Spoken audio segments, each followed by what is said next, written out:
समय नहीं मिला, 7 मिनट एकदम सदा हुआ, बाकी वो कल बताएंगे वहाँ सब। ये यूनान के साइड पर ये पृथ्वी देवेश्वर मंदिर है। ये खंडरों से इसको तैयार किया है पुरातत्व विभाग ने, ऐसा ही देखिए ये सामने जो पत्थर बिछे हुए हैं हमारे इस संरक्षण के रूप में जमीन में बिछा के पुरातत्व विभाग ने रखा है प्रत्यक्ष देखिए, जिसका जिम्मेदारी है संरक्षण का। अगर इस सभी लोग इसको प्रत्यक्ष देखेंगे फिर से दिखाइए, ये अब दूसरे पे जाइए। ये मंदिर राजा रत्न प्रथम कलचुरी के शासन काल दौरान में बनाया गया था। इस शिव मंदिर के अलावा कुछ अवशेष यहाँ पर पाए जाते हैं। इस मंदिर का नाम उस समय वेंकटेश महादेव मंदिर था, जो पुराने शिलालेख में प्राप्त होता है।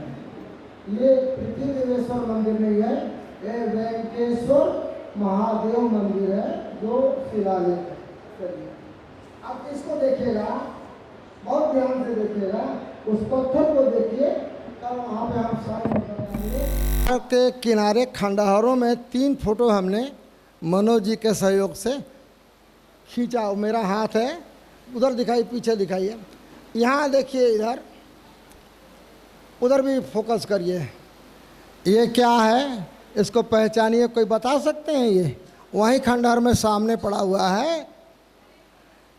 मैं बताता हूँ, ये है ये कलचुरियों का ट्रेडमार्क है। कोई नहीं बताएगा, मैं बताऊंगा ईश्वरी कृपा से कि ये कलचुरियों का ट्रेडमार्क है। हम वहाँ लगाए हैं है वंश। आप समझिए उसको, इतिहास क्या बताना चाहता हूँ, लिखा क्या है उसको छोड़ दीजिए। हमारे कलचुरी इतने होशियार थे, वास्तुशास्त्री थे, शिल्पी थे, अद्भुत शिल्पी थे। जैसे टाटा के प्रोडक्ट में TA लगता है, हमारे है वंशी में ये है। इस है को समझिए, पूरा का पूरा आपको अभी, और इसी में सब कुछ हमारा इतिहास छुपा है। भगवान सहस्त्रार्जुन अर्जुन कलचुरियों के जितने भी लेख मिले हैं वो अपने को है वंशी मानते हैं। है वंशी के को जानने के लिए है वंश की उत्पत्ति की कथा सुननी पड़ेगी। है वंश की उत्पत्ति देवी भागवत के अनुसार भगवान विष्णु और महालक्ष्मी के संयोग से है के रूप में पृथ्वी पर आए थे।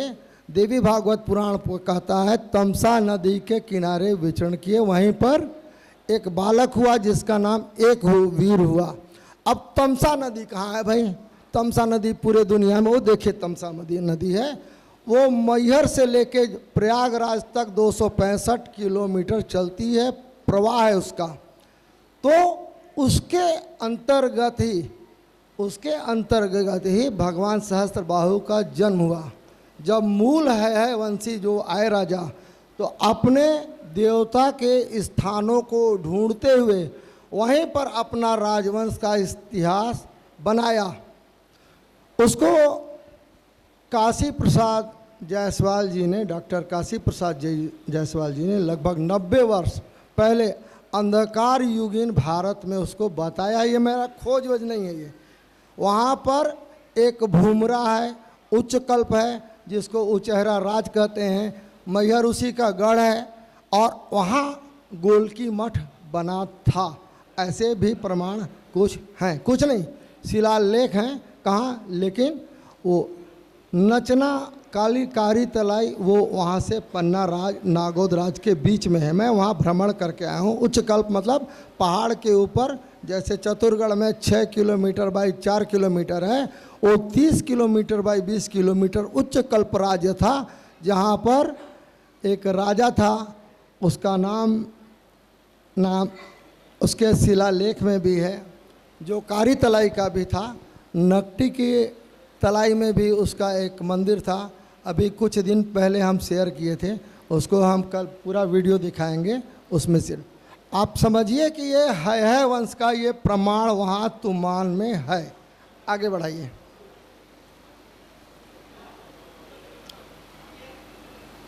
वहाँ नीचे में देखे थे वो गौतम बुद्ध हैं।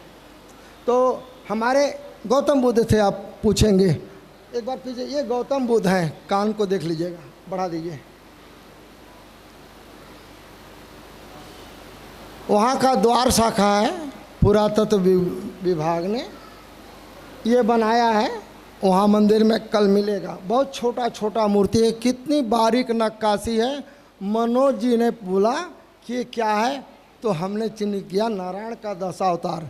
द्वार शाखा में एक तरफ मकर वाहिनी गंगा, दूसरी तरफ कच्छप पे सवार यमुना दिखता है। वो पूरा शिल्प अधूरा नहीं है। बताइए, उधर उधर सुनाइए। वो बाएं से नीचे से शुरू करिए। मत्स्य, फिर कूर्म, फिर वाराह, फिर नरसिंह, फिर वामन। ऊपर जाइए वामन, और आखिरी चले जाइए वामन। हाँ जी हाँ। उसके बाद इधर नीचे आइए।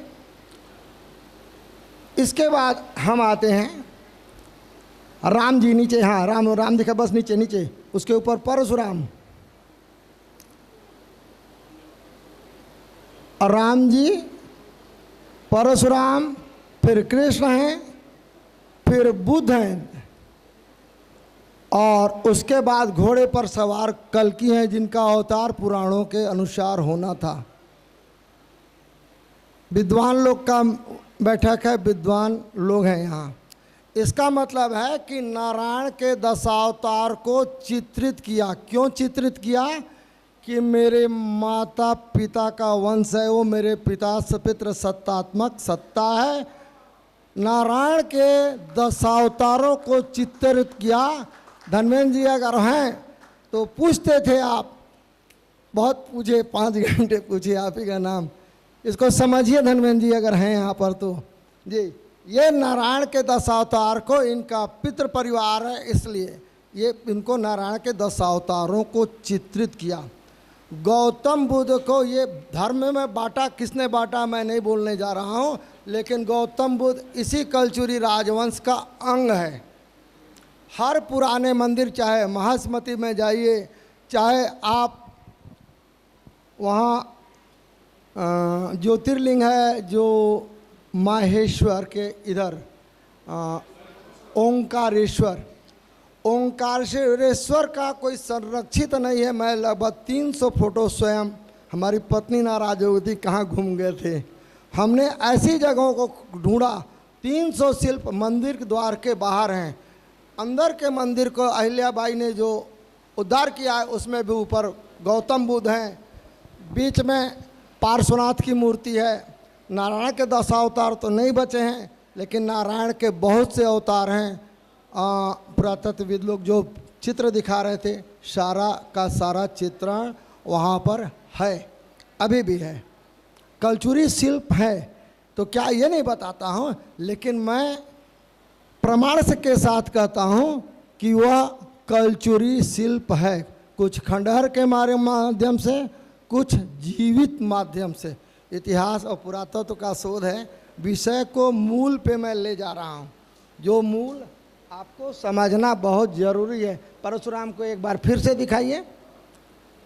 ये परशुराम और कृष्ण जी, परशुराम से हम लोग आज बैर का ठानते हैं कि हमारे भगवान आदि पुरुष के हजारों भुजाओं को फरसे से काट डाला, वृक्ष की तरह धाराशायी होगा। दिमाग लगाइए कि अगर सहस्त्रबाहु को परशुराम जी काटते तो परशुराम के चित्रण क्यों अपने कलचुरी शिलालेख शिल्पों में करते। रतनपुर के मंदिर में भी परशुराम की मूर्ति है, छुपा के संग्रहालय में रखी है। कल उसका फोटो दिखाऊंगा। बांधवगढ़ में परशुराम की विशाल मूर्ति का लेख भी है और भी है। लोग मानते नहीं हैं, दिखाऊंगा कि परशुराम को हर जगह नारायण के अपने पितृवंश के अवतार के रूप में हमको लड़ाने के लिए, आपस में हमको छोटा करने के लिए परशुराम और सहस्त्रबाहु का युद्ध बिल्कुल ध्यान से निकाल दीजिए। हमारे पवन नयन जी बहुत खुश हो रहे हैं, लिखते हैं इस पे बहुत। चलिए, कलचुरी सारे शास्त्रों को मानते थे, बहुत महान ज्ञानी थे।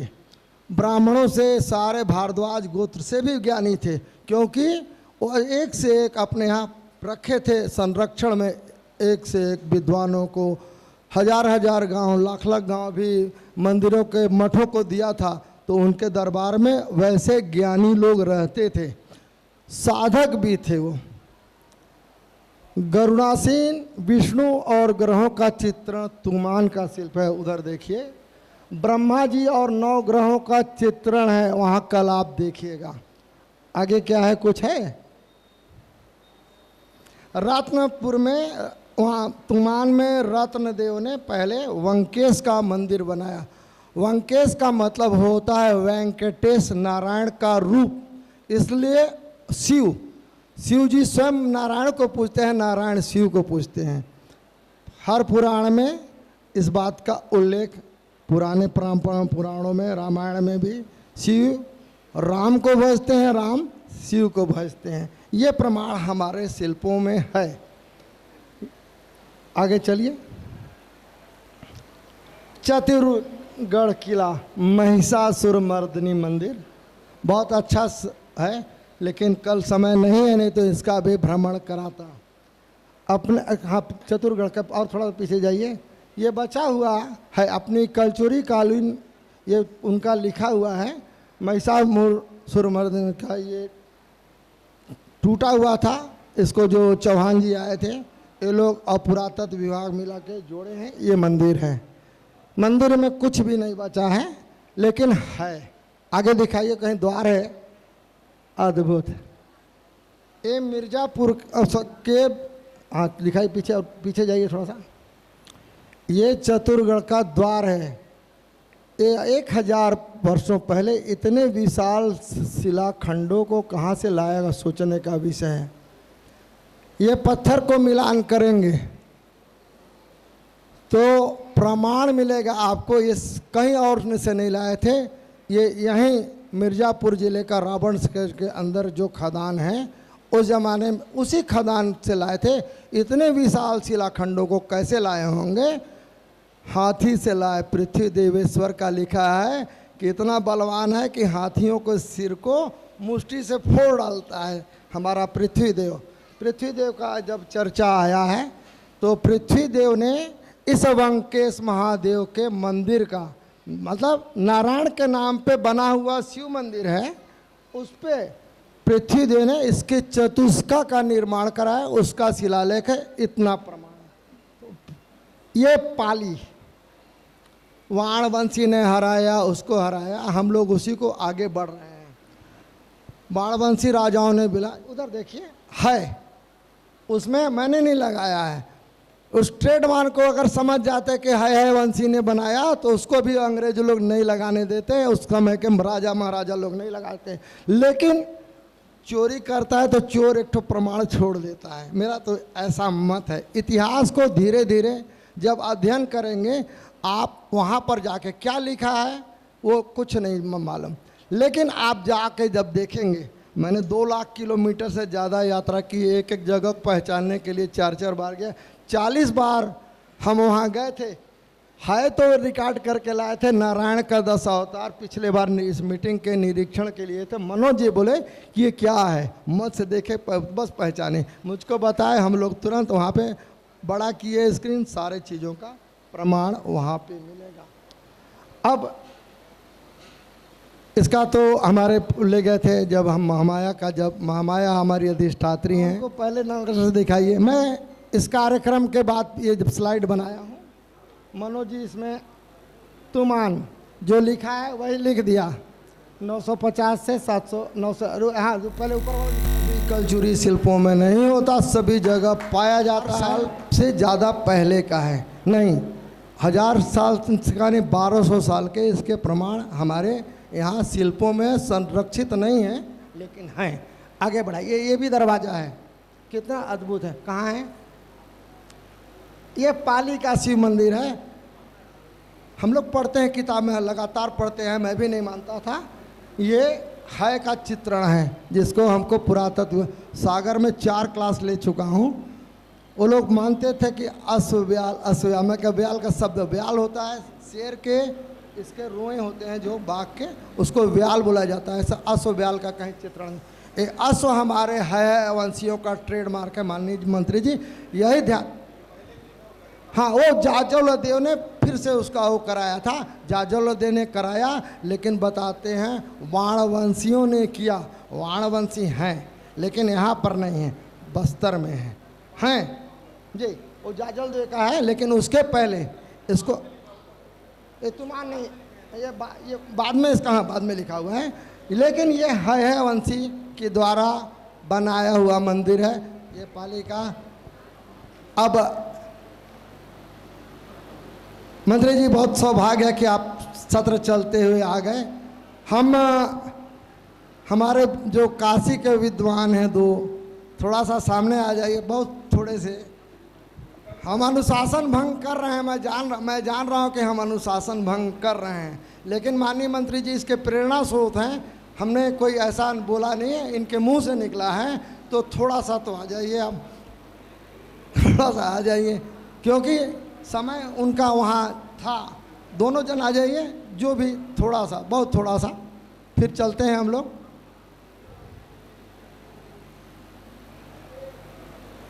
ये आप ही का उपनाम है राधे श्याम, ये विनोद कुमार जी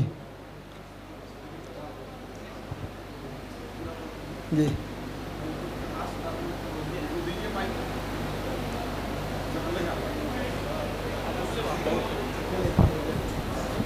तो हाँ, ये सॉरी, देखिए तस्वीर को देखिए, ये खोज है, ये खोज नहीं है, हमारी खोज नहीं है, ये पहले की खोज है। ये देखिए नारायण का दशावतार है, राम जी की मूर्ति अभी बनी है, एक साल पहले से बन रही थी। ये जैसे नारायण का दशावतार का चित्रण है, अब विष्णु का ये रूप है। पाली के मंदिर में दाहिने तरफ गेट में घुसते भैरव बाबा के पहले ये लगा है, 1200 साल पहले। हम गर्व से बता सकते हैं वंशी राम को मानते थे, और एक अयोमुख प्रदेश था जिसको हमारा वामदेव राज अपने काल में 700 के पहले जीता था। अयोमुख में आता था प्रतापगढ़ और रायबरेली, उसका भी शिलालेख है। ये इसको प्रत्यक्ष, इसको भी सब लोग देखेंगे। धन्यवाद। हम है कल्चुरी, हम है कल्चुरी, हमने बनाया, हम ही सवाल।